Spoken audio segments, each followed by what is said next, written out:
Welcome to The Lock Shop with Nielsen and Hustler, powered by Coolbet Canada.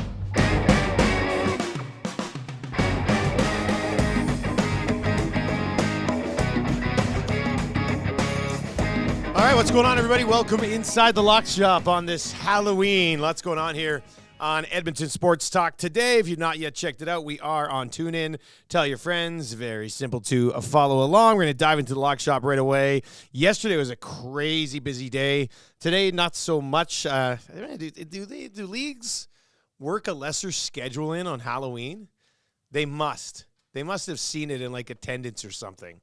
Because a Tuesday night slate in the NHL is usually a monster. Mondays are usually super quiet. Yesterday, they rolled out a pretty busy schedule in the National Hockey League. We've got some pretty interesting. I'm going to share it in a little bit. There was an exclusive yesterday that was thrown out there over at. Oh my God! Look at us! I was looking down. That's the second time today I've been shocked. Is he up, Maddie? I don't know if I can hear him laughing. Huss, what's up, dude? Happy Halloween, Dusty. Happy Halloween to you too, buddy. You actually sound really good in that mask. You sound better than Lieutenant Eric earlier today in his female mask. So, yeah. Well, I figured I would figure something out very quickly for a costume today, and just went into my drawer of luchador masks and pulled one out today. I went into my drawer of luchador masks and pulled one out. Oh, I love you, buddy. You're hilarious. Shit. Yeah, well, anyways, figured it would be good to do it. Shout out to Rey Mysterio Jr. and all the Lucha Libras out there. But yeah, no, fun day. I imagine it's a big day in the Nielsen household tonight. Huge day today, buddy. Star Wars family, Halloween. I was under the clock because Marshall's going as Obi-Wan Kenobi. My wife is going as Princess Leia. My daughter is going as Rey.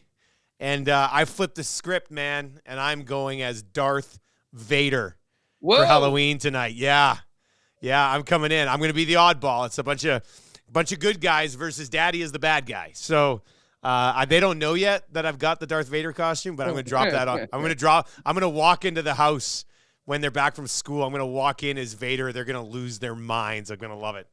The Muzz is going as Rey. Is that also a Star Wars character? Yeah. From the 3 new movies. Rey is like basically the Luke of the new 3 movies. So yeah, that's her favorite character. So they're all fired up. If you really want to go as a member of the dark side, a hated figure, you could always dress as Jimmy Garoppolo right now. Man, was that like, I don't know. You know, a lot of times when like a wide receiver goes full diva and everybody's like, oh man, this guy needs to stay in his lane, catch the balls that are thrown in his direction. Last night, you see Devonte Adams extremely frustrated on the sideline after the game. He very much bit his tongue.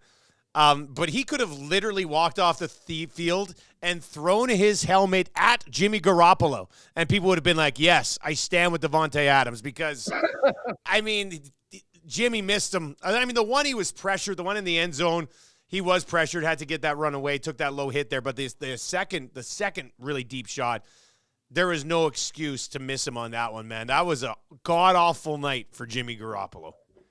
Like, I was at the hockey game and I'm following along in the group chat with you guys, and I realized, what did he have, 30-some yards at halftime? He didn't have a completion to a receiver at halftime. It was two to Hooper and 1 to a running back. That was it. They're a mess right now. So as you can imagine, and any fellow Chiefs fans out there will appreciate this, my pal and I that I was at the game with, we just ripped over to the BP right by the arena. And set up shop for a couple of beers to watch the end of the Monday nighter after the hockey game, because it started earlier at 6:30 last night. And I'm watching Jimmy miss. I'm watching how pissed off Devonte Adams is. I'm watching the Raiders be the Raiders. I'm like, what a waste. And then I basically have spent the last 15 hours trying to will into existence a Devonte Adams trade to the Chiefs. Can you imagine that right now? This is the trade deadline today. Like, that's the sort of gift I need to see. Patrick Mahomes needs a freaking elite receiver. And I know they did it last year, and they won the Super Bowl without Tyreek Hill, and they had all those spare parts. None of these guys are getting the job done right now. Half of them just can't catch. Others are young, making, very iffy decisions. I would love nothing more than to see the Chiefs jump on an experienced veteran receiver that Mahomes can count on in addition to Kelsey. And I think that would make his options and the rest of the guys a little more competitive for playing time 100%. and put them in a much better spot. I realize it's probably a pipe dream to get Devonte. I highly doubt the Raiders would ever trade him in the division to their arch rivals, the Chiefs. But zero chance. Somebody, Brett Veach, help us out today. Somebody, I'm sure they just keep him there, and Jimmy Garoppolo can keep missing him down the field. But there's got to be some teams today that have called and have been like, name your price, let's go, let's bring this guy in, right? There had to have been, I would have thought. Well, and think about where the Raiders are right now. I mean, they're horrible. They're probably for the next couple of years going to be in somewhat of a rebuild mode. I think it's pretty clear that Jimmy G isn't the answer, although I guess he does have a 3-year deal. But I mean, and I guarantee you, Devonte Adams doesn't want to waste these next couple of years of his career playing on a 4-13 team in Vegas as much as he might be having fun. I mean, he kind of went there to play with Derek Carr, and Carr's gone. So he would be at the top of anybody's list. And I think the cost, considering what you'd be getting back, would be somewhat reasonable based on what they had to give the Packers to get Adams out of Green Bay. You know what? I want to get into. We'll get to that text from Jake, which is unreal. We'll get to that in a second. I see Cowboys already on it. But just on the other side of that game last night, the Detroit Lions. It was like Detroit looked really good, but shot themselves in the foot a couple of times. They probably should have won that game by 30 points, man. Like they moved the ball extremely well, got to the red zone, stalled a couple of times. Jahmyr Gibbs finally had that game. Laporta delivered as well. Just an absolutely monster performance. What do we end up being? We ended up being, 5 yards shy of hitting the partner parlay because they kept bringing Hooper back into the bloody game. So that was frustrating. But as a Lions fan, I really liked last night. I was just frustrated ever so slightly last night, but that's just a really good football team. Like, at any point where the Raiders were like, yeah, you got to do something of significance here, because they somehow just, at one point the yards were like 480 to 140, and it was a 12-point game. And then the Lions defense just cranked it up, and I think it was 3 sacks in a row to basically suck the life out of the Raiders and Jimmy Garoppolo. So don't want to read too much into it because the Raiders are not a very good football team. But I just love the way Detroit's offense moves that ball, man. Oh, I mean, listen, you know who's not happy right now? David Montgomery fantasy owners. Because, I mean, now that they've unleashed Gibbs, I don't know how there's any way they go back to giving the majority of the touches to Montgomery like they were doing beforehand. By the way, shout out to Chad Moore. Yeah, D-Hop, we'll take DeAndre Hopkins, no problem in Kansas City. Yeah. He showed up big time on the weekend, kind of a last dress rehearsal, reminding everyone that he's still got it. Great game for Will Levis in his debut with the 4 touchdowns. 4 catches for D-Hop in that game, 3 of them for touchdowns. And just, I mean, he had one of those games where, like, he didn't go out and catch, 1,000 passes, but he caught enough, and 3 of them went for majors. So that made a big difference as well from that game. Mark is in and says maybe Mike Evans to the Chiefs. Huss, do you think this is different this year? Do you think they realize, man, we need somebody else to ride shotgun here with Travis Kelce Lake? I do. Now, listen, I mean, what time is the deadline? The deadline's got to be right away, right? It's today. Yeah, I know, but what time? Is it 1 o'clock today? I think it's 3 o'clock our time. So I think 2 o'clock our time. 2 o'clock. Yeah, I hear Eric yelling 2. It's 2 o'clock our time. So you got less than 3 hours for somebody to pull the trigger on a wide receiver deal with the Kansas City Chiefs. And at that point, I mean, to me, if you're the Chiefs, you do that, depending on who you talk to, might already be the Super Bowl favorite. But you look at that receiving core and go, wow, there's significant room for improvement here. I feel like they got to pull the trigger on something. Yeah, I do too. And this has been happening all season long. I mean, you look at their 2 losses. The first loss against the Lions was entirely because of incompetence at the receiver position.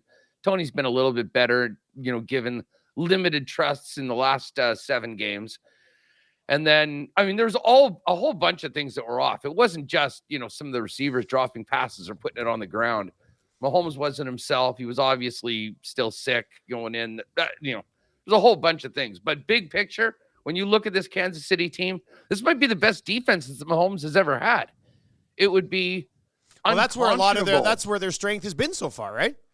Yeah, it would be unconscionable for them not to do everything they could to get him a weapon or two at the deadline to give them a chance of running it back, considering the way the defense is set up right now. You can text us anytime, 780-218-9999, 780-218-9999. And, of course, if you're watching today, you can get in on the nasty chat as well. Chad is in and says, hey, boys, I subscribed to YouTube last night around 12:30 and noticed that after that, you're now above 5,000. Congrats and keep up the great work. Yeah, Huss, we've hit 5,000. We're not at that 10,000 mark like Winnipeg Sports Talk, but I think we're pretty happy with 5,000 already. Oh, dude, 5,000 was great. Yeah, you guys were getting some love in the Winnipeg Sports Talk chat yesterday. Oh, thanks, for hitting boys.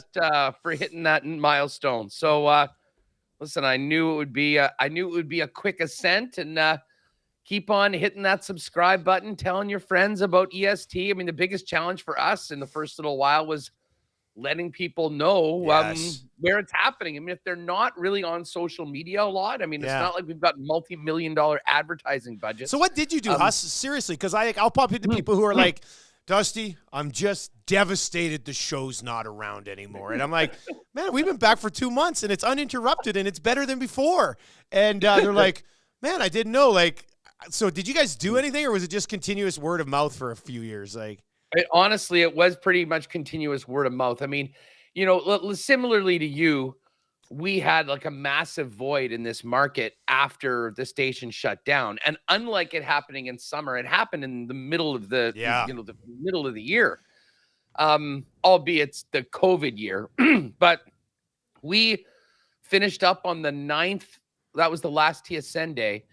And I want to say in the first week of March, I just put out that video similar to what you guys, hey, this is what's happening. This is where to go. So we got a nice bump, probably a couple thousand for YouTube before we even did a show. Nice. And then, honestly, you know what it is, man? It's the consistency of doing it. I mean, there's a lot of things outside of Remus will probably have some tips about being more searchable, the tagging and the SEO and stuff. Yeah. The CTO, he and Equinox, I'm sure, have some tricks up their sleeve for that. But to be honest with you, man, YouTube of the entire internet, YouTube is the most valuable spot. I mean, a YouTube subscriber to something like you or I do is the most valuable because of what it means to people coming by, the ability to get out the content. But it's also the hardest. It's not just like, flicking on and pressing follow on Instagram or something like that. So, no, you guys have had an unbelievable start hitting that milestone so quickly, and 5K down, another 5 to go, and then up and beyond. Joining the big boys in the 10K range. We'll see how that goes. Hey, quickly, we'll get to. It's a late night tonight, but we'll get to it. I did see. We're just talking about like Edmonton Sports Talk, Winnipeg Sports Talk. What's this other show that you got on there? The young kid who's doing that. Was it Weekly Jets Report or whatever? Connor Brabchak. Yeah. So Connor came on as somewhat of an intern for us. He's still finishing school, but a really talented young guy. And he's writing for the Jets, for the hockey writers. So he's at the arena quite often. He and Remus have done a few post-game recaps, but we're now going to have because we don't have a morning show like you guys. Yeah. We wanted to have something at least kind of Monday mornings that people could throw on and listen to on their ride to work, or sort of catch up on everything before we get into the Monday show. So yeah, great response for the first one. He did a fantastic job. So that'll be ready for WST listeners on Monday mornings. You can check it out on YouTube, or you can get it on the podcast feed. And as they say, we've got some catching up to do from a content standpoint with how much you guys drop right now. Working on a couple things to sort of add to, around the flagship show. You guys have the Nielsen show. We, of course, have Winnipeg Sports Talk Daily at a different time, but it's all happening, my friend. There's a lot. There's no limit to the content you can churn out here. That's for sure. And by the way, thank you, Marshall. Thank you very much. He looked better with a mask, a skull. Speaking of skull, just quickly while we're finishing up this football trade talk. Yeah. Been seeing, and again, take this for what it's worth. It's the internet, it's Twitter, but seeing a lot of rumblings that the Saints and the Vikings are talking about potentially a deal for Jameis Winston. Sign me up for that. That would be, no matter what, it would be exciting. I got time for that, buddy. I got time for that. Yeah, absolutely. Yeah, as soon as I saw it last night, I went to my one crazy deep league, that Marvel league I'm in, where I lost Kirk. Somebody already has Jameis. I'm gonna have to trade for Jameis again if they end up getting him. So also Mark is in on the Nasty Chat and says, start doing marble races. They will come. We're going to have to talk with you guys about the execution of the marble race because I've watched them. I just don't know how you guys pull it off. So, that'll be a Maddie and Remo conversation at some point. Okay, so first of all, Cool Bet's really funny. I don't know. Did you go to the Cool Bet account, Huss? They've tweeted out a picture of us calling us Parlay Mysterio and Jackie Money line, which is really good, you guys. I'll say this. That's really funny. That's I don't know whether well that was Pat or Jake who dropped that one. That's good. Whoever it was, brilliant. Absolutely brilliant. So this is insane. We laid it out yesterday, Sports Equinox. Our parlay didn't hit. We did hit the EST parlay. That was only plus 235, so that was nice, a little something there. I hit a 3-sporter last night, super basic. It was just a money liner, but it worked out. It was it was my teams. I went Detroit money line. I went Lakers money line, which came down to the wire. And then I threw OKC on the money line. And that one actually ended up, it was okay. Like I more than doubled my money. So that was, actually I did pretty well on it. It must have been close to like maybe plus 250, plus 300, something like that.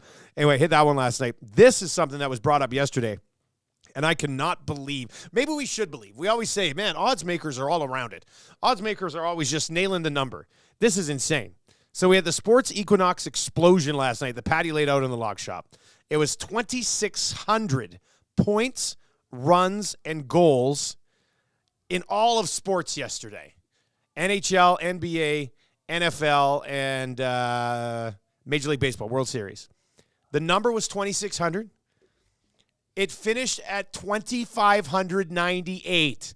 2 points short. We're talking missed field goal. Patterson had that chip shot that he missed. It was like a 26-yarder or whatever it was. He missed that. That would have covered it. A couple big saves here, there. That would have covered it. How many 3-pointers were missed last night in the association? That would have covered it. I could not believe that they nailed it right down to 2 points. That's insane to me. Probably the greatest example of all time at just how sharp these guys are that are setting the lines. I mean, it seems inconceivable that would come up that close. Like, what the hell is the formula they used to come to 2,600 and then it drops 2,598 on us? That was insane. Yeah, out of our pay grade, that's for sure. To be to have that sort of an ability to call things out, and what a wild prop bet just to begin with. Every point in every sport on the Sports Equinox. Yeah. I mean. And came within 2. I can't wait till next year's Sports Equinox when we will remember this and be like, remember last year? It was 2 points shy. That's insane. So, it was good. All right. Anything from last night, Huss? Anything else that you want to hit on in World Series or anything? Or Well, I mean, the World Series, I'll say this. Can we just please get the freaking robot umps in here? Like, the balls and strikes calls, when you're talking about determining a championship, were so big. Like, I don't know if you saw the 9th inning last night. I mean, Moreno is up there on a 3-1 count. The pitch is 5 inches outside of the plate. Brutal. He's all the way to first base and then gets told that it's a strike. I mean, I don't know. That Major League Baseball Umpires Union is so powerful. I don't know how they've lasted as long as they've had, and we've resisted all this. But when you look at how quickly and easily this sort of thing is done in sports like tennis, I mean, it will happen. I'm just not too sure when, but I think we are robbed of a little bit of drama in that 9th inning because a couple of those balls and strike calls right now. But you are right about how technology has come so far that we don't need to deal with that anymore. Like by the time it hits the glove, you should know.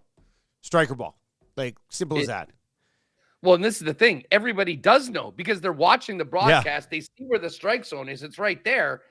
It's just that the guy behind the plate might not have that same benefit of the view. I would love, PJC Gaming, Marino was robbed. And that would have been like down to the 9th inning, leadoff man on. I mean, that changes absolutely everything if he gets on there. So I was choked about that. Didn't see much of the hoops. And as I said, I was just bent that Mayer. I thought for sure we were going to cash that one. I mean, He had the 19-yard pass. We needed 23 yards. And the problem was Jimmy couldn't even get set up to throw a ball, like a short one. I get it. They were trying to go deeper because they had a lot of time to, they had so much ground to make up, but that was, it was just sack after sack after sack. And there was no legitimate, even close to completions for the most part on those final 2 drives. He was just getting absolutely manhandled. 3 games in the NBA tonight. 1, obviously, in Major League Baseball. World Series continues, Game 4. 2 games in the National Hockey League tonight. So a light night here on Halloween. We can transition into the National Hockey League in just a second. They are involving Canadian teams. But, Huss, what was the Wheeler return like last night? You know what? It was awesome.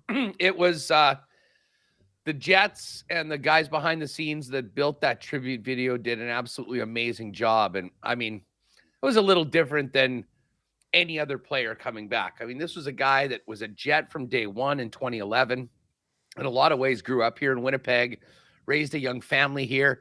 They were all there. I think the Jets owners gave them, the Wheeler family and friends, the box. So there were all these little kids in the Wheeler 17 jerseys. When I saw it, I was like, how many kids did this guy have? That's the first thing I thought of.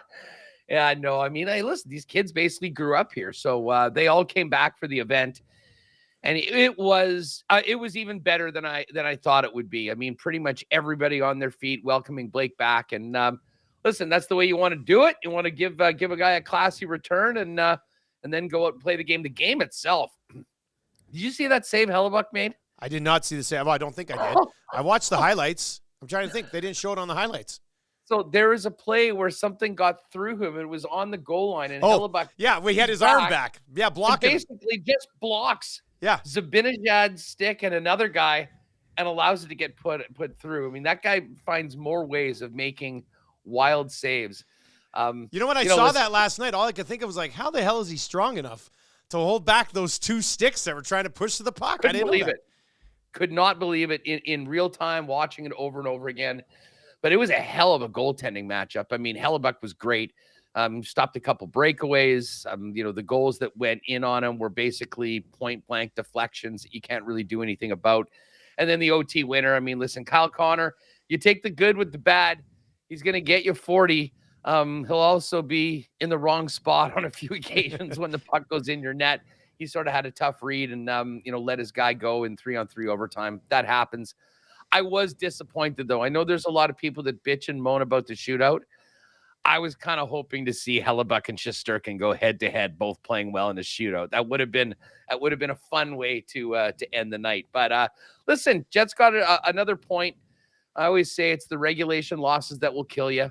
They hung out, but the Rangers, for their part, I mean, this is a very, very dangerous team right now. You add in one of the best goalies in the world. Their blue line, I mean, Trouba is playing great. They're great, buddy. Keandre Miller is a stud. They basically have 5 of 6D. They got to figure out something for Gustafsson because that's a guy maybe you can bring out of the press box if you need power play help at some point. But it's pretty tough to see him running on a regular shift. But yeah, no, I mean, I love the game, and we'll see what happens with the Jets. I'm nervous. Bettors, take this into account. The team left today, and they're having 2 nights in Vegas before their game on Thursday night. And Vegas in regulation, buddy. Lock it in now. How about Vegas on Halloween? Listen, they always say they treat their players well. I have a feeling the guys were hoping to get on that plane a little bit earlier than normal to get up to Vegas for Halloween festivities. So I'll be interested to see how they come out on Thursday night against Vegas. Tonight, you get the Maple Leafs at home, -160 favorites against the Kings, who are paying +135 on the money line, and then the Canucks at home, -131 favorites against the Nashville Predators. Those 2 teams played about a week ago, and Vancouver won in Nashville 3-2. Goaltenders tonight. The only one confirmed so far is Joseph Woll has been good for Toronto. He's confirmed. I don't see anything projected right now. It would be Saros versus Demko and Cam Talbot, but that is not locked in just yet. So just the 2 games tonight in the National Hockey League, Huss. I'm kind of leaning towards both Canadian clubs in this situation, but where are you at on this one? Well, I actually am not, and we'll see if I have the stones to make this the daily pick, considering the role that I'm on right now after winning last night. But I'm actually taking the biggest underdog on the board, money line, the Kings. Oh boy! Hey, hear me out for this spot. Listen, the Kings have been playing really well. They're 4-1-1 in their last 6. They had a real tough OT loss to Vegas on Saturday night, but played right there with the team that still has 0 regulation losses. The Leafs are coming home for the first game at home after like a 5 or a 6 game road trip. And it's Halloween. You know there's going to be all sorts of things surrounding the team, parties, family, those sort of things. And I think the Kings are sort of kind of come in business. And let's face it, I mean, every team gets up to play in Toronto with all the media there. So many of the guys are Canadians or from that area. I'm taking the Kings on the money line tonight. As far as the other game, I mean, I think I'd lean to Nashville. Or sorry, I think I'd lean to Vancouver. I will say this, I'm a little surprised, and I'm getting a little bit of that weird line feeling. Okay. When I see Vancouver only at minus why are they not a bigger favorite, right? I thought that they would be like, minus 150 or something like that. And for whatever reason, I'm getting the weird line alert when I look at this game. But, on paper, especially the way they played so far, they had a tough OT loss that I'm sure they're still pissed off about in Vancouver on Saturday night against the Rangers with the way that OT goal went in. So, I mean, to me, that at least so far, the Canucks definitely a tier up, playing at home right now, coming off a good performance, but a tough result.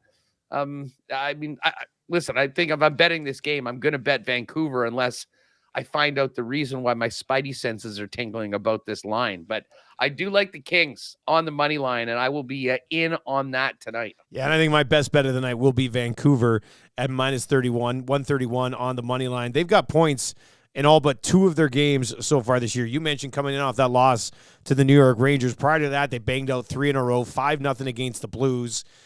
Did get by Nashville. It was a tight one, but 3-2 was the final there. That was a low attempt game. The 2 teams combined for 42 total shots in that hockey game. Vancouver won it 3-2. Prior to that, they beat Florida 5-3.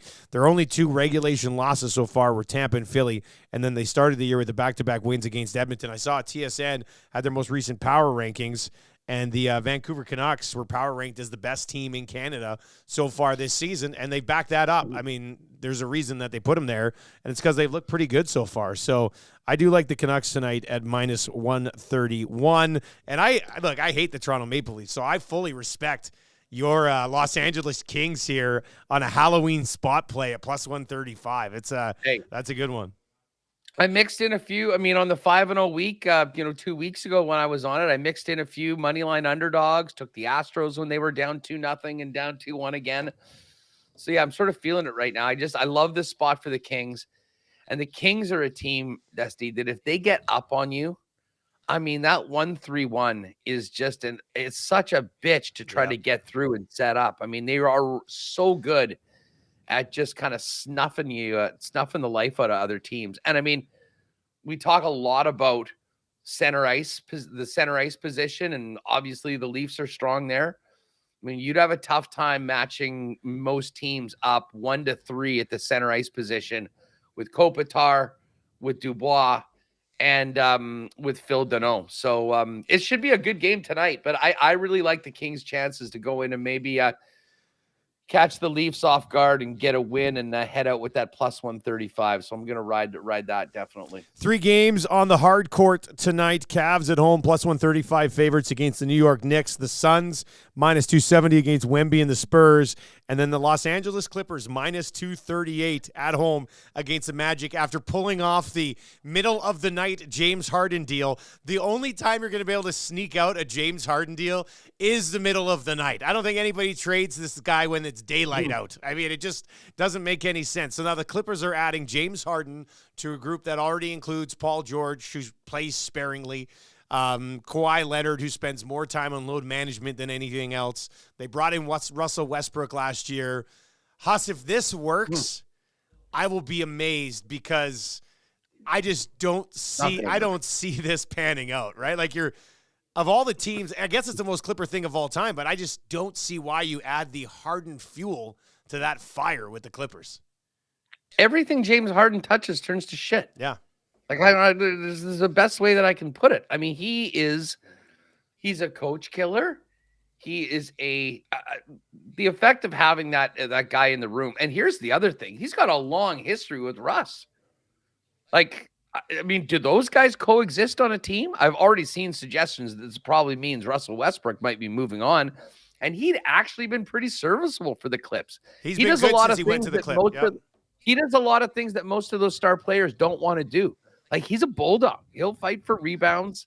He'll do all that. So I was really surprised. And I think it just goes to show the value of James Harden, or lack thereof, as a quote unquote superstar of what Philly got back. But I mean, they had to move on this. I didn't see the full trade. I mean, I just heard about this pick swap and whatever. Okay, forgive my naivety, but I mean, we have the NBA trade machine, and you always have to have kind of dollars in, dollars out. This seemed like a strange trade, because often when a guy like that gets traded, there's 4 other guys going the other way just because they have to make the cap work. Yep. Yeah, it's the depth again, right? This is exactly what we saw in other places where these big guys go. Your franchise takes a significant hit in depth. The Phoenix Suns, for example. Suns will still work because Booker and Beal and KD are amazing, but the Suns used to have so much depth that you're like, man, this is a real tough team to get by. They've completely eliminated their depth. The Clippers have kind of done the same here, and it's a scary proposition to me, Huss. They got a couple guys back with Harden, but it's scary to me that when you have a team full of guys who are just known for being a bunch of Band-Aids, with the exception of Russell Westbrook, you need to have depth to step in when these guys are obviously going to be out of the lineup. You do. Okay, so here's the full trade. And I should have looked this up beforehand, because I'm like, yeah, that doesn't seem right. So Harden, PJ Tucker, and Philip Petrusev to the Clippers. Coming back are Marcus Morris, Robert Covington, Nick Batum, KJ Martin. There's the 4 guys that I mentioned that are always in these trades to make up salaries. And then an unprotected 2028 first-round pick, 2 second-round picks, a 2029 pick swap, and an additional first-round pick that will be routed from a third team. Part of the reason for that is the Clippers. All of these guys, by the way, Dusty, are free agents at the end of this season. Yeah. The entire Kawhi, Paul George, Harden, Westbrook, they're all free agents at the end of this year. And the Clippers have traded all of their first rounders up until 2030. And 6 second rounders. Oh, yeah. I mean, They essentially don't even need to show up to the draft for over half a decade. I just don't see how this works. I mean, maybe it's, no, I was going to say maybe it's brilliant. It's not. It ends in disaster. I mean, even if they're all healthy, there's not enough balls to go around. There just isn't.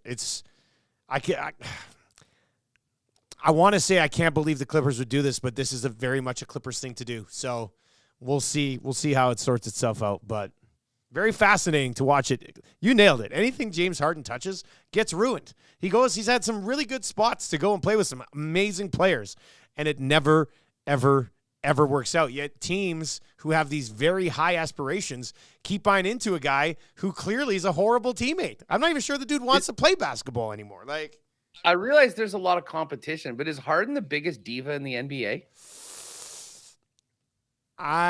Boy, let me think. I mean, I think if you just put it the pain in the ass level to teams that he's played for. Yeah, it's him or Kyrie. Kyrie's been a little, but Kyrie's delivered. Like Kyrie stepped up in some big spots and had a championship, whereas Harden hasn't even been able to do that, right? So, man, in fact, Harden has been to one final, and when it was him and Russ and KD in OKC, it got to the final, and I think LeBron dispatched him with the Miami Heat. So, yeah, we'll see how it plays out. I mean, as far as those 3 games go tonight, is there anything in the NBA that tickles your fancy? You know what? Let's see. We got the Knicks and the Cavs. I see the Cavs plus 135 home dogs. That is interesting. Although the line is only 3.5. I guess they're getting some pretty good things in the money line. You know what? I mean, I'm still sort of figuring out, a lot of the landscape of the NBA. Yeah. The Magic playing the second night of back-to-backs after blowing that lead and losing to the Lakers. Told you the Lakers would hit on the money line. They actually did cover, though. They were only 2-point favorites, right, in that game. They won by 3. I could see the Clippers -6. Again, let's see who's playing. First of all, for LA, you never really know what that lineup is going to look like. But I think that maybe we'll look at some Wemby props here. What Victor Wembanyama, 16.5 points against the Suns. I haven't seen what have his rebound totals been like so far? Well, he let us down that first. See, his rebound total is only at 6.5. I'll bring up his. Man, we got to learn how to spell. What is it? Wembanyama. That's actually not bad, actually. Yeah. I'll bring up his game log and we'll take a little peek here, because we had him at 7.5, I think, in his first game, and he didn't cash that one. He's averaging 15 and 7 rebounds. Last game he had 5. The game before that he had 12. The game before that he had 5, 4, 6, 4, and 5. So he's only got so the number tonight sits at 6.5. He's only gone over that number once in his first. Well, that's including preseason. His first 3 regular season games, he's been under the number twice, and then he had a 12 rebound game. Let me see minutes played here. Yeah, he played 31 minutes in that game when he had 12. The other 2 games he played 23 and 26 minutes, and that one ended up being a win over Houston. So they probably just run him a little bit more, because he went up for 21, 12, 3 steals, 3 blocks, and an assist in that game. So he also shot 6 threes in that game and missed them all. I love this kid. He's firing away. Well, you know what? That's actually there's my bet for tonight. Wembanyama over 1.5 3-pointers, plus 105. Thing about it is, I think he's still getting used to being able to do what he can do on the inside, but he can shoot. And that's kind of the one area that, it's pretty tough for anybody to block him with just how massive he is if he's shooting away from the outside. So I'm going to throw a little sprinkle on Wemby plus over 1.5 at plus 105 for the 3-pointers tonight. Yeah, and I think I will play I think I'll play that rebound prop at 6.5. That'll probably be where I go on this one. I mean, he's just too damn big to not be an 8 to 12 rebound guy on a regular basis. So I'll go over 6.5, even though he's only hit it once in the first 3 games. That one game that he did have, he was a rebounding monster. And we'll see how this plays out tonight. World Series. What I do want to do before we wrap. We still got a little bit of time here. I want to take a quick rip through the NFL lines that have been posted and see if there's just any sort of early things that we should hop on. But updates on all the futures too. I'm just looking at as well, okay, with some interesting line movement and some of those. Quickly on the World Series, Diamondbacks bounce back. Are you on that tonight? Or I mean, I certainly, I am on that, and And Garcia got hurt last night too. I don't know if you saw that. I haven't heard an update. Yeah, he did leave that game. Back. Yeah, I'd have to imagine that he'll be back out there. He's been so bloody nuclear right now. But maybe this is more of a hard pick. I mean, let's get this thing to game 6 or game 7, preferably. I have a feeling if the Diamondbacks lose this game, we probably could be talking about a shorter series. Maybe the clock's getting close to midnight right now, but I'll roll in the D-backs. The line actually just moved. It was minus 111. It's now minus 109. And we'll see what that one's. The total runs in the game, 9.5. I think the under is probably the play there, considering what we've seen so far from these clubs. Although I guess earlier on in the series, there was quite a bit. And you do have the, if you like the Rangers to really get the bats going and win by 2, plus 145 on that. Just pulling up the it's Heaney going, and it looks like Mantiply for Arizona. Although we don't have the pitching props yet up for him, only the Texas starter. up at Coolbet right now. But yeah, I'm gonna ride with the Snakes and see if we can get this sucker to 2-2. NFL futures, like you mentioned, have been updated following the previous week, and take a quick rip through the lines. But Huss, I did just go in and I did sprinkle the Detroit Lions at 6-1 to win the NFC. Cowboys, Niners, and Eagles all with better odds. So I like the Lions at 6-1. When you look at the Lions' schedule the rest of the way, I know we talked about what the Eagles have coming up, and the Niners have obviously dropped off a little bit. I'm not too sure what's going to go on with Purdy. I think with what you see with the Lions, they might not get any better here along the way. But at the same time, I think their best game can kind of go head-to-head with the Niners and Cowboys for sure. I don't even know if we've seen the Eagles' best game technically yet. So yeah, I did just hop on that at 6-1. I threw a 20 spot on it for the Detroit Lions to win the NFC. You got to do that. Here's the Lions schedule after their win over the Raiders last night. They're in LA to take on the Chargers on the weekend. Oh, sorry, they've got a bye week, and then that's even better. Yeah. So they don't do the short week. So coming off the bye, they're at the Chargers, home to the Bears, home to the Packers, at the Saints, at the Bears, home to the Broncos, at the Vikings, at Cowboys, home to the Vikings. The Cowboys is a tough matchup for sure in Dallas. Other than that, they'll probably be favored in every one of their games for the rest of the year. So sweetheart schedule, man. You can get them at 6-1 right now. You know, and here's the thing. I mean, you know, home field is going to mean a lot. Philly obviously has a leg up on everyone with the 7-1 record, but listen to what Philly has just over the next 5 games. Oh, it's a murderer's row. Home to the Cowboys, at Arrowhead against the Chiefs on Monday Night Football, short week against the Bills, follow that up against a Niner team in San Francisco that will be looking to get one back up on them considering what's happened. And then at the Cowboys and at the Seahawks. Like, it's very hard to imagine the Eagles don't drop 2 of those games at least. So at that point, you're looking at, listen, does it say number 1 seed? Do we have I'm just looking to see if there's an odd, just like who will get the number 1 seed. And yeah, I don't think that's, well, actually, let's see here. Division winners. I don't see it right now. No conference. I would love to know. I would love to know what they have to say, basically, based on that. But listen, the Lions have moved up. They're still 16-1 to win the whole thing, but 6-1 to win. And to be honest, that is if you like Detroit to win the NFC and make it to the Super Bowl at 6-1. I don't know how you couldn't jump on them at 16-1 to win the whole thing. To win the whole thing, you're right. 16-1 again, right? Yeah. I mean, I'll make the argument, even as big of a Chiefs guy as I am, and yeah, Baltimore's looking good, and Cincy will be there. I think getting out of the NFC this year is probably harder. Like, I still think San Francisco is elite. We know what Philly is. The Lions have emerged, and we'll see what the Cowboys are made of this week in this big game against Philly. So that's really interesting. One other thing you Lions fans can jump on right now is your new favorite for Coach of the Year. Yeah, he is. Dan Campbell, after his big win on primetime, plus 265. Mike McDaniel, plus 325.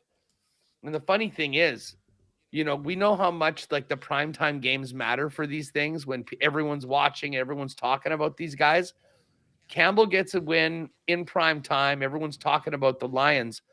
Mike McDaniel's massive game this week is a Frankfurt game that a lot of people might not see because it's so early right now. So I think Campbell actually has a pretty significant advantage. And then we just talked about their schedule, and that's a regular season award.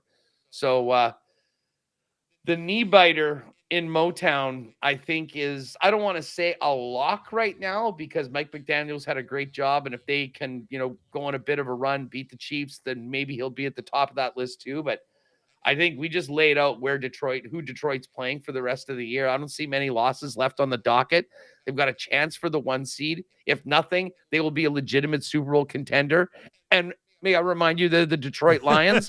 That's the sort of thing that gets guys Coach of the Year awards. Yeah, no, that's a really good point. That's a good number. We have a trade, Huss. We have a trade in the National Football League. The Minnesota Vikings have traded for a quarterback. Have you seen this? No. Try to guess who it is. They've traded. So, what, Jameis? No, not Jameis. They have traded for Josh Dobbs from Arizona.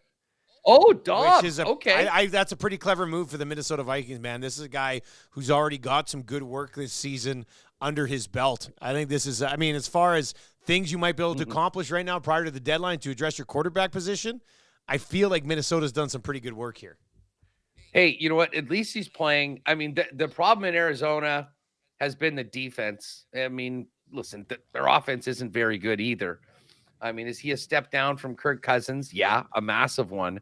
But, I mean, they just had – Nick Mullins is still on the IR. They've got the rookie there that, has never played minus the snaps that he took in Lambeau on the weekend. So, getting a guy like Dobbs – a great opportunity for Dobbs, too, by the way. Remember how he was cut in training camp, I believe from the Giants, picked up by Arizona and made the starter. He's had tons of reps this year. He comes in. I think that's a great opportunity for Dobbs. And listen, if I'm the Vikings, there's a lot of good things happening in that building right now with that club. So I was hoping that they weren't going to give up on the season and trade some of their other guys. I know that Kwesi, their GM, is very analytically minded, and they might have thought to pack it in after that. But the way this team's played in these wins the last couple of weeks, I think they deserve to get another quarterback and give it a run to try to make it into the playoffs and see what happens. Huss, what's coming up on Winnipeg Sports Talk today, buddy? Well, we've got Brad Lambert coming on today. Oh, he's had a nice start, eh? Dude, he's absolutely killing it right now in the American Hockey League. So we're going to talk to him about his start and a very different year this year for him than everything that he had to go through last year, with playing on all those different teams. So he's going to jump on with us. Mike McIntyre with the latest on the Jets as they head out to Vegas. And our pal John Hodge from 3 Down Nation is going to jump on. I'm hoping we've got some NFL trades to talk about. We'll set up the first week of playoff football in the Canadian Football League. And I still can't talk enough about this insanity that happened between the Bisons and the Dinos on the weekend. So we'll get into that a little bit. I did speak to a couple guys that have been close with the Bison program last night after the game. And I'm still looking for a good reason why the Calgary Dinos ran that football. And all I can figure out is one of the worst cases of coaching malpractice we've ever seen. And if anyone knows any good reason, I would love to know why they ran the football, knowing that if they just kneeled down, they'd be going to the playoffs. They didn't, and now they're not going to the playoffs. It seems like it's hard to believe, but that actually happened. So we'll chop that up. We'll get to the cool bet lines and have a little fun. Have a little fun as well. Have a good time trick-or-treating. I was going to say, may the force be with you, but that's actually your rival tonight, correct? That's correct. I'm the dark side, Huss. I'm the dark side. Okay. Yeah, you get that mask down? Cool betters. Let's go Kings tonight against the Leafs. Wemby over 1.5 3-pointers. And always bet on the Lucha as well. By the way, speaking of that, just on the way out, for those of you that enjoy wrestling, WWE Crown Jewel odds are up at Cool Bet as well. If you like to sprinkle on sports entertainment, that's coming up this weekend. Have a happy Halloween, though. Yeah, see you later, buddy. We'll talk to you tomorrow. There you go. That is us and the Lock Shop. Let's get into the Fantasy Football 5.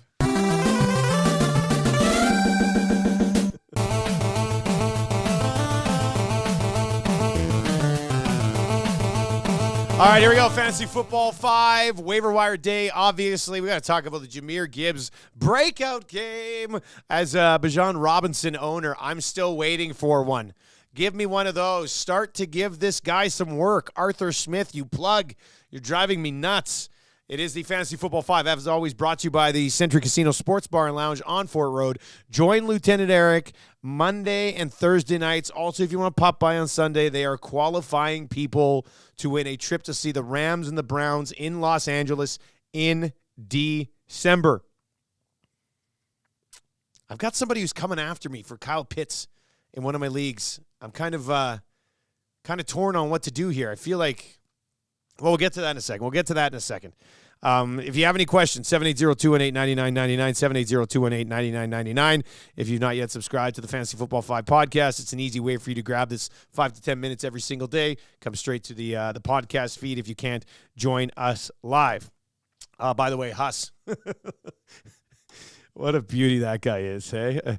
I opened up my drawer of luchador masks and just threw one on today. We'll get to some of your questions. I know Jeff says sell Pitts. Let me lay out what's happening here in this Pitts thing. The guy's come after him like 3 times. I'm like, what the hell is going on here? And Pitts was a main piece. I traded away Kelsey last year in this league, and now I look back on it, it was a god-awful trade. I wasn't doing well. I should have just held on to Kelsey for this year. Major screw-up, franchise-defining mistake from me in the Rusty Truck Fantasy Football League, one that I will try to recover from. When that being said, Kyle Pitts was a part of that deal, but I'm not going to be keeping Kyle Pitts anymore. So I've been offered, I'll just get to it now. Let's just rip this bloody Band-Aid off, and then we'll get to a few of your questions as well at 780-218-9999 or in the nasty chat today as well. I have been offered a 3rd-round pick and a 5th-round pick for Kyle Pitts and a 6th-round pick. Now, if I was to do that, I would not have a tight end because I don't have other tight ends. This guy is trying to get his hands on Pitts when he has Laporta. So that's not adding up to me.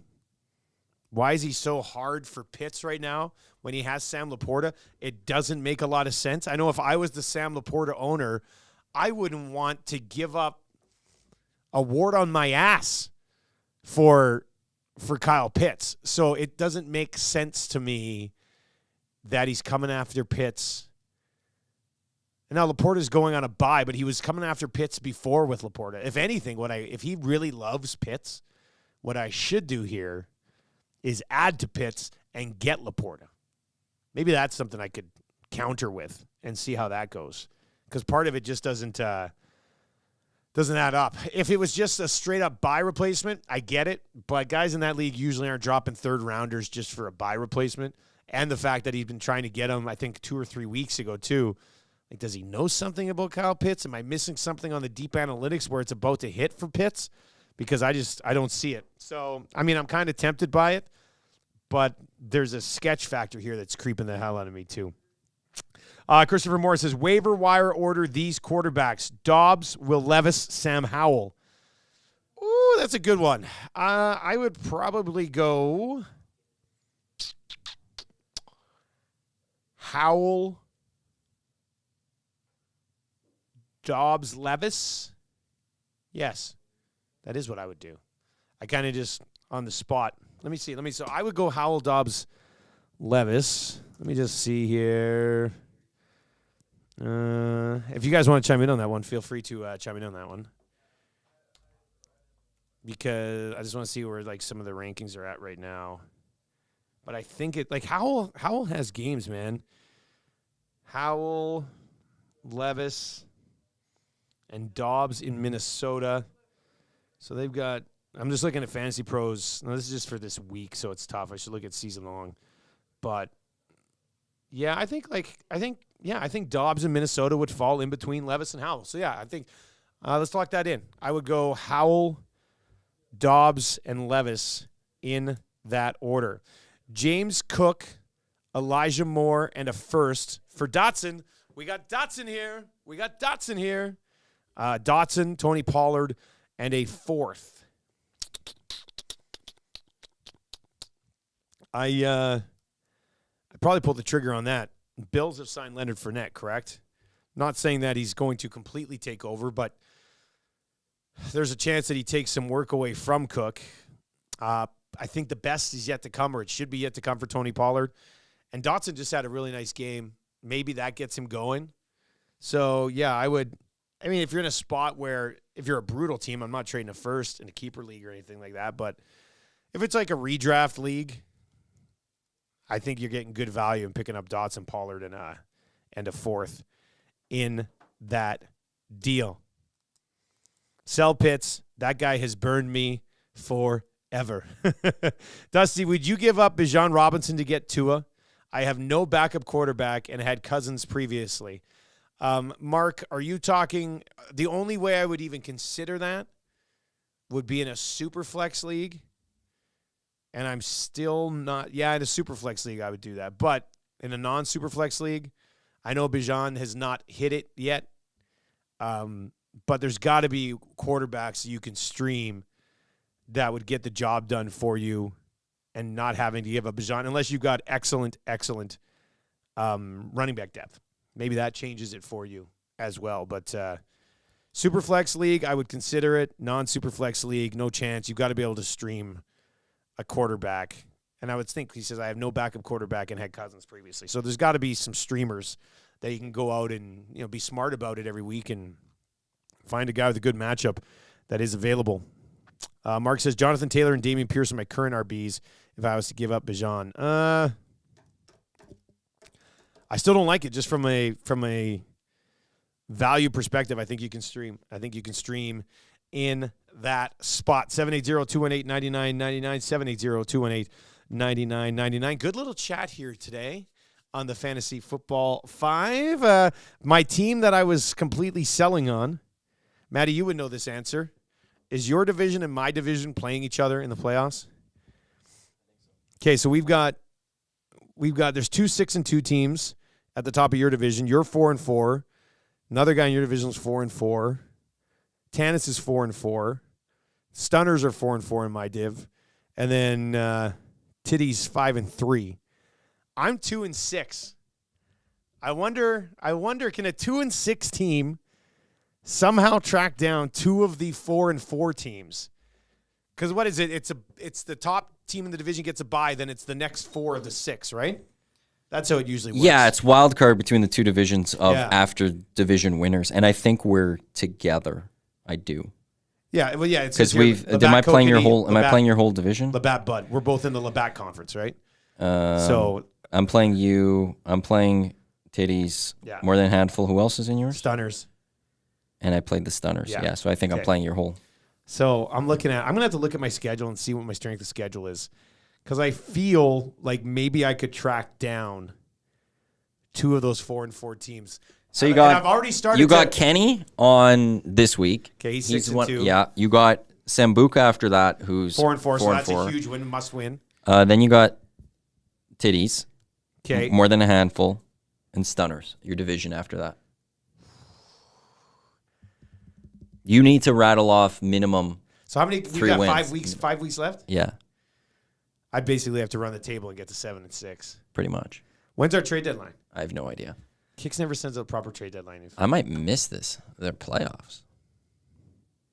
You might miss the playoffs. And I have a good team. I have 3rd highest points scored. Well, 2nd highest allowed. I'm just looking at the teams that I have to track down. Casey, I can track this guy down. He's got Justin Herbert, Travis Etienne. That's Sambuca. Yeah, but then he's got Ahmed, Olave, who's not having a good season, Flowers, Kincaid, and London. Yeah, but you need one more after that. Okay, but I could beat him. What's Tanis's team look like? So then I play through my division, right? So Walker, Marquise Brown, George Pickens. How am I behind these teams? These teams are they're garbage. The thing is, all they need is basically 1 win, and it makes it very difficult for you. Unless I don't let them have them. I don't let them have these wins.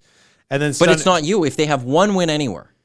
Like this team, Stunner should have a better team. He's got Mahomes, Josh Jacobs, Stevenson, Tyreek Hill. I should have a better record. Yeah, you got a good team too. But so here's the team that I would be running the rest of the year. Tell me if you think this 2-6 team should take a run at the playoffs. I got C.J. Stroud at quarterback, Bijan Robinson at running back, and then I'm really weak in my other running back spot. I'm starting Kenneth Gainwell right now. That sucks. But I could still make a trade. And then I got T. Higgins, CeeDee Lamb, Jordan Addison, with Terry McLaurin on my bench, Kyle Pitts at tight end, Patriots defense. I don't know, man. Part of me thinks I might be able to. And now, look, I've already unloaded, so I've got 2 firsts, 3 seconds right now. So I've kind of already done my trading away. Maybe I just take a run at this thing and I don't trade anybody else. I should actually look at what I should do. That would be the all-time come-from-behind story. Yeah, that would be a good one. C.J. Stroud to do better than he did last week, that's for sure. I don't know what I need. You need a quarterback, dude. But when Fields I've offered you Badgett 3 times now for like just a minimal pick. I don't need any of those guys. I'm looking long term. They're not going to win me the play. I need Justin Fields back. I'm giving you his backup. I don't want him. But then that gives you security there. You just start him until Fields is ready. Instead, you're like rotating through these guys off the waiver wire. Mm-hmm. And our waiver wire is weak. Who'd you start at quarterback this week? But I get first picks still. You started Hoyer this week. No, I didn't. That was last week. Oh, who'd you start this week? PJ Walker. Buddy, just take... I just need my guys back and healthy, and I'm good to go. You want Deshaun Watson? No. I'll trade you I want Justin Fields back. Right now on the show, Halloween special. I want Justin Fields back. That's it. Take Deshaun Watson. When Fields is back right away, I'm good. Yeah, you probably will be good. I need a running back. But how long is he going to be back? Well, I've got Mostert and I got Moss, and they keep producing. Well, Mostert does. Yeah, he does. Moss is still producing. He's still getting double digits in our league, double-digit points. But it's also one I'm sitting there going, when does this end? Yeah, you got a pretty good team. Your wide receivers are strong. I need to trade a receiver away eventually. You do. Trade me Amon-Ra St. Brown. No. God damn. No, it would have to be Cup or Smith. Politely. It would have to be Cup or Smith. Nah, I don't want either of those guys. All right, that's going to do it for the Fantasy Football 5, brought to you by Century Casino, Fort Road. Join Lieutenant Eric there Mondays and Thursdays. And if you want to pop by Sundays as well, you can get in the mix for that trip down to Los Angeles to watch the Browns and the Rams. 780-218-9999. Don't go anywhere. We do have two guys and a goalie coming up. We will dive into neck protection in professional hockey. And we will dive into where the Canadian teams are sitting right now, including, of course, your Edmonton Oilers coming up with two guys and a goalie. Make sure autoplay is on. We'll take you right over there. Don't go anywhere.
It's time for Two Guys and a Goalie with Dustin Nielsen, Matt Cassian, and the goalie, Joaquin Gate.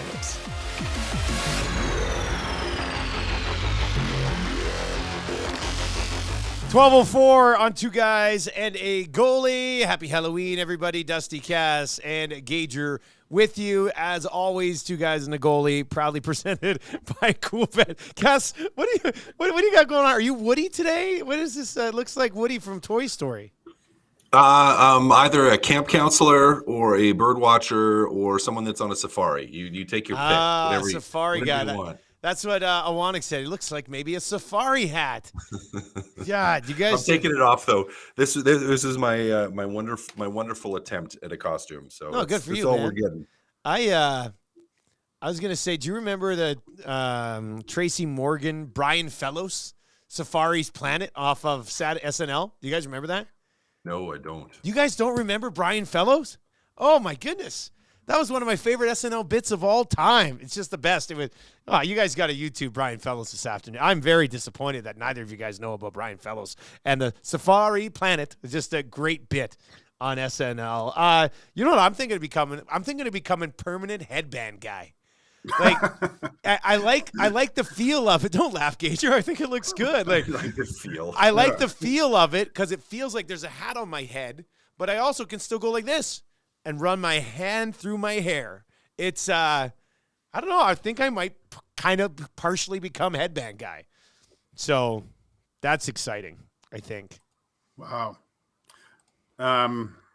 Yeah, maybe go with the visor guy. Maybe a visor, Dusty. That's what you need. You should be so then you can go through the hair like that. So yeah, no. that might work. All right, you can text us anytime, 780-218-9999, 780-218-9999. Boys, you got some breaking news moving today here. Adam Ernie has been placed on waivers just moments ago by the Edmonton Oilers. Cass, let's start with your thoughts on that one, buddy. I mean, are we that surprised? You're going to roll, and Woodcroft likes rolling with a 11-7 or 11-7 format. It's not like he was a game breaker as is. So yeah, I'm not surprised. He's probably not going to get picked up on waivers. No one has the cap space to be picking up guys right now. So you're most likely going to get him through, which gives you a little bit more roster flexibility. And if you're wanting to send him down, call another guy up. It just makes it easier to do so. So not surprising to me at all. I mean, Ernie has been fine when he's been in, but it's not like he's had an overly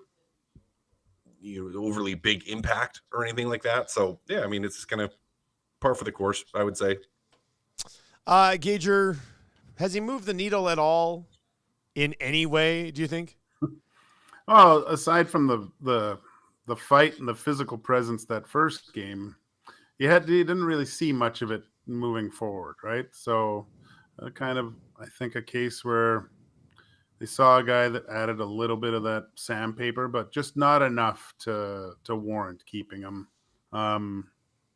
Yes, it's a tough position to be in those cases, because it's a lot of times, in most cases, sitting and then trying to get up and being noticed and do something constructive is very difficult in those in that bottom half of the lineup part of the roster. So who knows? Maybe it's to just maybe get a little bit more games. We might even see him by Christmas. Who knows? Cass, would you bring up Raphael Lavoie to fill that forward spot? Well, you might give him a shot. He's a guy that obviously showed pretty well in preseason at times, and people like what he brings. He does bring some size to it, and not that Ernie didn't bring physical play at all, but I mean, Lavoie maybe another guy you can give another look to. And as I said, it just gives you a little bit more flexibility for calling guys up and sending them down and having some different looks. So yeah, I mean, hey, I'd give Lavoie a shot. If you're going to go back to 12-6 for a game, sure, why not? If he's going to, like Janmark had a lot of chances to score, maybe they want to see someone with a little bit more touch around the net and thrust him into those roles. Since you have that line now, the Evander Kane line, maybe you're looking to move him up in the lineup. Who knows? I guess there are a few different options they can work with. The doc over on the Nasty Chat right now here on Two Guys and Goalie. And like I said, you can message us anytime, 780-218-9999. Says Connor Brown next, please. What do you guys think ends up happening here with Connor Brown? He's going to be due a big bonus for next year on an overage. Gager, have you seen enough from Connor Brown already to say, it's coming, it's going to be there? We can take, I think when it's all said and done, it would technically be, I thought I saw Puckpedia or Cap Friendly or somebody tweet about it the other day. It would be like 2 points, 2.8-ish on an overage onto the cap next year. Is that going to be worth it for what you think you can get from Connor Brown the rest of the way this season? It's tough to say. I did like what I saw last game from him. A little bit getting his feet underneath him on the forecheck. He did create a lot of turnovers. I felt just disrupting, especially in the offensive zone. It's coming for him, Dusty. I think it's a matter of time. I know people are upset with, they look at that 10-game mark and the cost of the cap, but I think it's one of those things where you're going to look back at and go, wow, that's we're getting a lot of good value for this player, because I really think after last game, seeing him, he looks even a little bit more comfortable. I think he's a necessary part of the Oilers in the way that he plays. And if he can get back to speed, hopefully sooner rather than later, I don't think it will, you'll be looking at that deal and say, that's really good value for that player. Cass, I do see some people saying already, like, this will be classic cap mismanagement by Holland if they, keep this guy past this point and have the bonus next year. Is that how we would view it? Like, is it a risky play, or has this just been the plan all along? And the fact that he's got through these games healthy, you just kind of ride this out, and this is the deal that you made? Well, it's the deal that you made. You're going to have to kind of ride it out. I wouldn't chalk it up to cap mismanagement. I mean, you're trying to sign a player, been out for a year, and it's going to take some time. Now, he's been a guy that has shown he can put the puck in the net in the past. Hasn't got there yet this year. Not playing up to, I'm sure, what the Oilers would like him to be yet. Not where he would like himself to be yet. But what are you going to do with it? Really? I mean, there's not much you can do, guys. I don't think you put him on waivers. I don't think anyone's going to trade for him. So you're kind of stuck here with it. And did you take a little bit of a risk? Yep, you did. But how does it go? Them's the bounces. Them's the breaks. I think they say them's the breaks and them's the bounces. I mean, they can be whatever you want to do in that situation. Look, the guy hasn't played hockey in a year, Gager. I would think that, I'm not going to say he's going to all of a sudden burst out in the final 73 or games or 74 games or whatever's left and score 20 goals this year. But you have to think that there's going to be a player there that you can consistently rely upon in your top 9. If you're not already there with this guy, when you look at the other options they have and what I describe as a really weak bottom 6. Yeah, and I still wonder about, having that injury. It's still got to be in the back of your mind. I'm coming back from a major injury just once. I was always a little bit hesitant to think, am I going to blow this thing open again? You have to get that confidence back. And I'm sure every time he throws a hit and it's like, am I going to be okay here if I fall down, and just doesn't want the same thing to repeat itself. So that's another part of kind of, I think, him gaining the confidence that the knee is okay and he can really go full throttle and not have that lingering in the back of his mind. And of course he's probably putting way too much pressure on himself to perform. He's got to just get out there and just play. Don't think meat, just throw, just like Nuke Lelouch, and things will fall into place. Library Pat is in, makes a pretty good point. Guys, Connor Brown used to be a Jeff Jackson client. He's not going anywhere. That went in from Library Pat. Now, it kind of comes into something that's popped up in the chat here. The doc says the reason Vegas has a cup and the Oilers don't is because they don't care about players' feelings. They make hard roster decisions based on solely wanting to win. I don't know. I mean, shouldn't that be how all teams operate, boys? Like, or how much of it does get to be relationship-based, Cass? Depends on the organization. Yeah. Some organizations are really good at being not relationship-based. Some organizations are heavy relationship-based. And I think there's got to be a balance between the two, because you're still trying to win games. You're still trying to make business decisions, but at the same time, you have to have a little bit of a heart too. And you can't be jerks all the time. So, I mean, it comes down to picking your spots, I think, when to do both of those things. But regardless, I mean, when I look at Connor Brown in this, it's like, well, this isn't, it isn't even, it's like the business still comes before the relationship, because you can't trade him. Like, who's going to trade for him right now? You're stuck with the money. You're stuck with the contract at this point. So it's like, you could blame the relationship and say, and I think it's a fair point to say, well, he has a good relationship with people, and that does make a difference. But beyond that, the business side of the game and the cap management side of the game is you can't really do anything with it. How do you make this bottom 6 work, boys? I mean, a lot of times it's like a bottom 5 with another thing. Don't you laugh, Gager. I know it's a near impossible question to answer.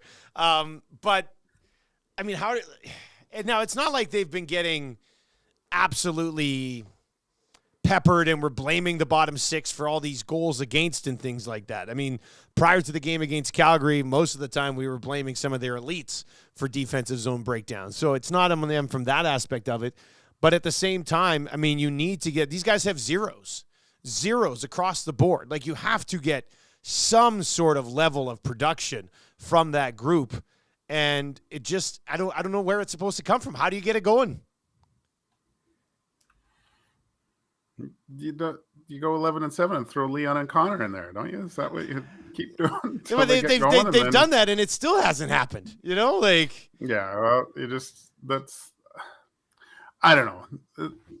I'm of the mind where during the regulars, these guys just have to be solid. The Oilers shouldn't have trouble scoring goals. They have these 2 guys that have made the league look ridiculous over the last few years. Like Cass says, you don't with your top 6, you shouldn't be relying on those guys offensively to contribute every night. They have to be steady, defensively sound, not allow any sort of momentum shifts for the other team, and of course chip in once here or there. But really, I'd rather see them just be a physical presence that makes it very difficult to play against for the other team. That's what I want my bottom 6. When it comes time for playoffs, then you look for the unsung hero type of thing. But regular season, I just want them to be solid. They just got to be plus lines, 5-on-5, right? Like that's the bottom line for me. They have to score at some point, right? Like right, but you don't have to score a lot. It's just a matter of you got to be positive. You have to be 5-on-5 positive for those groups. That's the big thing. Who's supposed to drive any sort of glimmer of offense they would get from that bottom 6? Ryan McLeod? He's your third line center. Should be a big part of it. He should be the guy, right? Here's Ryan McLeod so far this year. 8 games played, 5 shots. 5 shots on goal in 8 games played. Has not had a game with more than 1 shot on goal. Is playing almost 15 minutes a night. And is -3 on the year. This is supposed to be your guy who's driving any sort of offense outside of the top 6, and he has 5 shots on goal this year. Like it's a nothing burger. Like their bottom 6 is a nothing burger, and I'm not too sure. I'm not like Matthias Janmark has 0 finish. Connor Brown, you could probably make a case. We just sat here talking about Connor Brown. Connor Brown might have been the best of that bunch so far. Like Derek Ryan really hasn't done much. Ernie's been waived today. This team has a significant forward depth issue, I think, or at least it has so far. And I don't know. I don't even know if they're a group that can play really physical, Gager, like you said. You know, like I'm not too sure what this group does. Yeah, like. Yeah, it's like this was the thing that we were talking about back in September when we're looking down south to the Kings with their strength up the middle.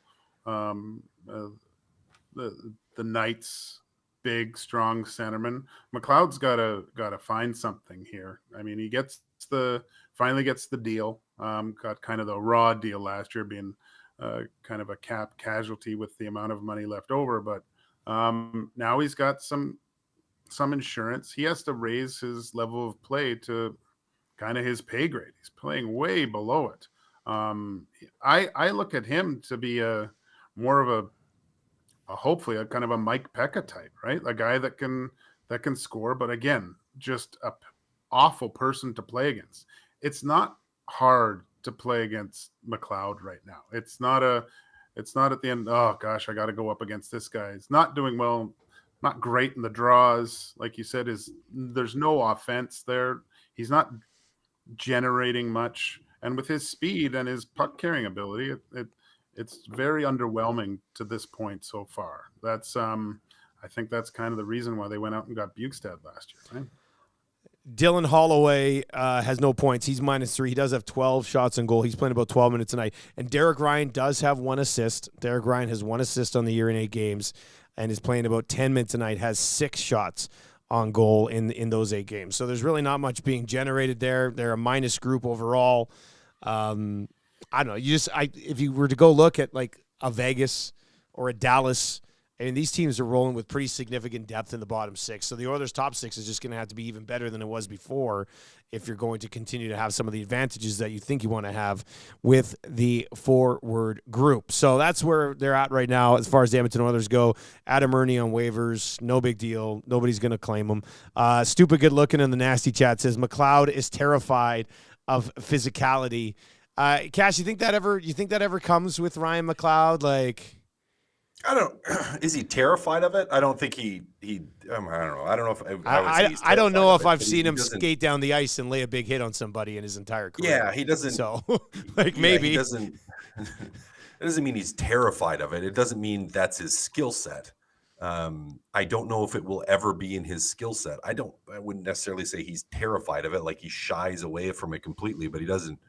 Yeah, he doesn't intimidate anyone with his physical presence. I mean, if he could add, again, I don't think he ever will intimidate anybody, but if he could add some more of that hard to play againstness, not just from, he's going to hit you every time, but just he's always in the way. He's always making you skate around him. He's making it difficult in the offensive zone, playing really good defense. I mean, if he can add that to his game, then yeah, that's a big part of his job. As I said, I think, for him in the fourth line as well, you got to find ways to stay positive is a line in terms of your plus minus overall, the 5-on-5 chances you're generating and what you're giving up. And that goes a long way. I don't know. I think it's a little too heavy to say that he's terrified of physicality. Gage, you think that's going a little bit too far? Running people through the boards, not his game. But he has to have the ability to be, how does Woodcroft say, get inside people's equipment and make it more difficult. I think that's what you're looking for more. Which just isn't there yet either, right? Like, I don't think that's there yet either. Yeah.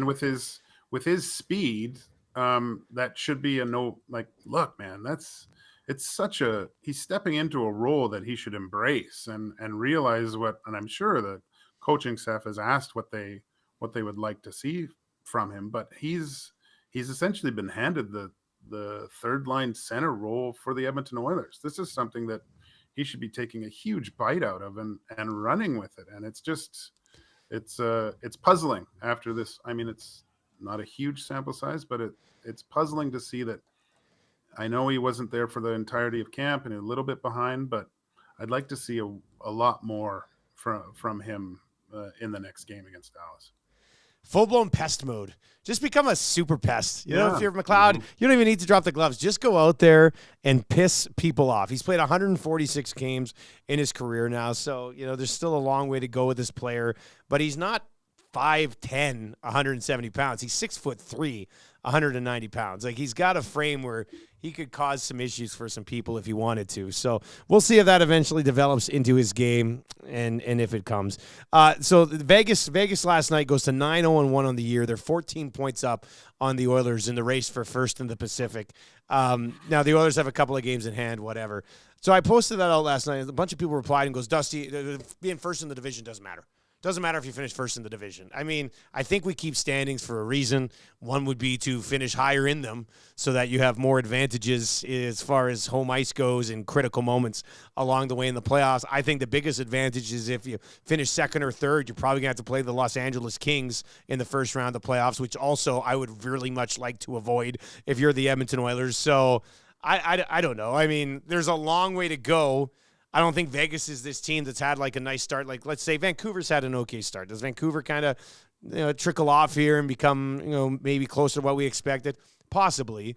But I don't know. It's just weird to me all of a sudden Oilers fans being like, Dusty, doesn't matter if you finish first. It kind of matters if you finish first, doesn't it? It kind of matters. Absolutely, It matters. I don't know why all of a sudden everybody's like, it doesn't matter. And the big thing, even for me, it isn't even just home ice advantage.